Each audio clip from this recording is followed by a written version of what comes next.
नाज़रीन आदाब। नाज़रीन आप देख रहे हैं न्यूज़ 18 नेटवर्क। मैं हूं आपका मेज़बान याह्या सुल्तान। नाज़रीन हमारे साथ हैं आज बीजेपी के सीनियर लीडर और general secretary organisation Ashok Kaul ji. है वज़ीर आला उमर अब्दुल्ला ने भी एक इशारा दिया स्टेटहुड को लेकर। उन्होंने कहा कि खैरात में हमें स्टेटहुड नहीं दिया जा रहा है, बल्कि उन्होंने ये भी साथ में कहा कि हालात बिगड़ने में वक्त नहीं लगता है, हम खून खराबा चाहते नहीं है, हम पुरअमन तरीके से स्टेटहुड की वापसी का मुतालबा फिलहाल कर रहे हैं।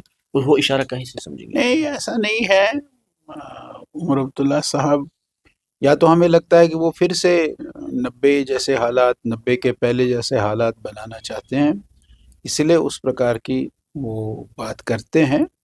लेकिन हमारे प्रधानमंत्री जी, हमारे गृह मंत्री जी ने उनको ये आश्वासन दिया है कि ठीक समय पर स्टेटहुड दिया जाएगा और ठीक समय पर स्टेटहुड हमारी सरकार देगी भी। लेकिन ये खैरात में मिलेगा तो मत ले, उसको क्या बात है, किसी ज़रूरी है और उसको पूछ कर देना है किसी ने क्या? हमारी सरकार को जब लगेगा कि हाँ देना चाहिए, उस समय ज़रूर जम्मू कश्मीर को स्टेटहुड। आपको नहीं लगता हालात अब बेहतर हो रहे हैं, स्टेटहुड की ज़रूरत है कश्मीर को? नहीं, अभी स्टेटहुड की ज़रूरत हो सकती है, मैं तो ये नहीं कह सकता हूँ, लेकिन सरकार के पास अनेक प्रकार के इनपुट्स होते हैं। उन इनपुट्स के आधार पर चीज़ें होती है। अब देखिए कितनी इकोनॉमी कश्मीर की ख़त्म हो गई बिकॉज़ ऑफ पहलगाम। पहलगाम नहीं होता तो इकोनॉमी इतनी शैटर नहीं हो जाती जम्मू कश्मीर। आज एक भी टूरिस्ट हमारे यहाँ कश्मीर में नहीं है। और जो टूरिस्ट साइट्स बंद की गई थी उनको फिर से खोला जा रहा है। कल भी कुछ टूरिस्ट स्थान खोले गए हैं। लेकिन ये जो टूरिज्म को इतना बड़ा धक्का लगा है, और पहलगाम के इंसिडेंट के बाद ऐसे इनपुट सरकार के पास होंगे। सरकार जानकार रहती है, सरकार के पास इंटेलिजेंस रिपोर्ट्स होते हैं। उसके आधार पर जब एक अप्रोप्रिएट टाइम होगा, उस अप्रोप्रिएट टाइम पर ज़रूर केंद्र सरकार कानून के तहत स्टेटहुड जम्मू कश्मीर को देगी। कौन साहब गुज़िश्ता दिनों जो है कांग्रेस ने इल्ज़ाम आयद किया बीजेपी पर कि वो लद्दाख सिचुएशन को टैकल करने में नाकाम हो रही है, और ख़ास तौर पर उन्होंने ये भी कहा कि जब एब्रोगेशन हुआ उस दिन मरकज़ ने उन्हें यूज़ किया वाहविला करने पर, खुशी का इजहार किया, लेकिन आज उन्हें जेल भेजा जा रहा है। क्या कहेंगे? ऐसा नहीं है, ये कांग्रेस की एक सोची समझी चाल है। कांग्रेस वहाँ सिस्टम को डिस्टेबलाइज करने के लिए इस सारे को कर रहे हैं। और उनको एक मोहरा मिला सोनम वांगचुक। वो सोनम वांगचुक जो मोहरा मिला है, उस मोहरे का इस्तेमाल करते हुए कांग्रेस की अपनी जो हार है, पीछे 2015 में भी वो हिल डेवलपमेंट काउंसिल में हार गए, 2020 में भी वो हिल डेवलपमेंट काउंसिल में हारे।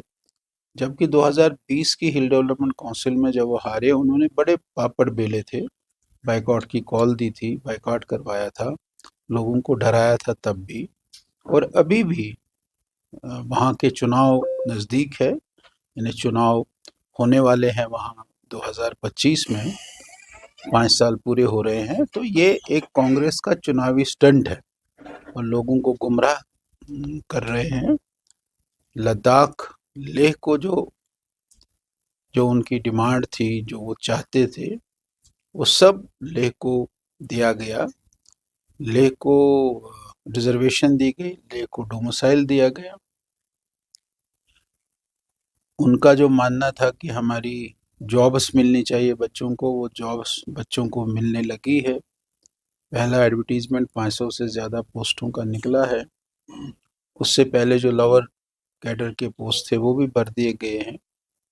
लेकिन कांग्रेस की हताशा, कांग्रेस की निराशा जो ये दिखती है कि वो दोनों बार वहाँ हारे हैं और तीसरी बार फिर न हारे, इसलिए उन्होंने ये प्रोपेगेंडा की।